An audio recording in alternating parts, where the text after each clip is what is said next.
Hi friends, please subscribe to Amravati Media and press the bell icon for more latest updates.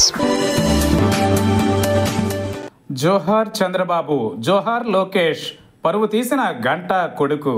TDP శ్రేణులు రాష్ట్ర వ్యాప్తంగా mini Mahanadu కార్యక్రమాలు నిర్వహిస్తున్నాయి. విశాఖపట్నంలో జరిగిన మినీ మహానాడు కార్యక్రమానికి మాజీ మంత్రి భీమిలి ఎమ్మెల్యే గంటా శ్రీనివాసరావు కుమారుడు గంటా రవితేజ హాజరయ్యారు. ఈ కార్యక్రమంలో గంటా శ్రీనివాసరావు ప్రసంగిస్తుండగా గంటా రవితేజ సభికుల ముందుకు వచ్చి నినాదాలు చేశారు. ఈ నినాదాలు పార్టీ శ్రేణుల్లో ఉత్సాహాన్ని నింపినప్పటికీ రవితేజ చేసిన కొన్ని వ్యాఖ్యలు సంచలనంగా మారాయి. కార్యకర్తల్లో జోష్ నింపే ఉద్దేశంతో ఆయన చంద్రబాబు, లోకేష్పై చేసిన నినాదాలు వైరల్ అయ్యాయి. జోహార్ చంద్రబాబు, జోహార్ లోకేష్ అంటూ రవితేజ నినదించగా టీడీపీ కార్యకర్తలు కూడా ఆయనతో గొంతు కలిపారు.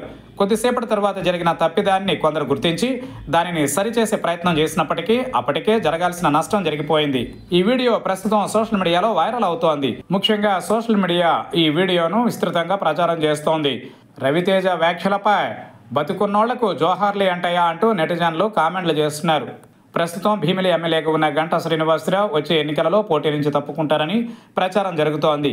ఆయన రాజకీయ వారసుడిగా కుమారుడు రవితేజను బరిలోకి దించుతారని తెలుస్తోంది. రవితేజ కూడా టీడీపీ కార్యక్రమాల్లో చురుగ్గా పాల్గొంటూ రాబోయే రోజులలో పార్టీలో కీలక పాత్ర పోషించే అవకాశం ఉంది.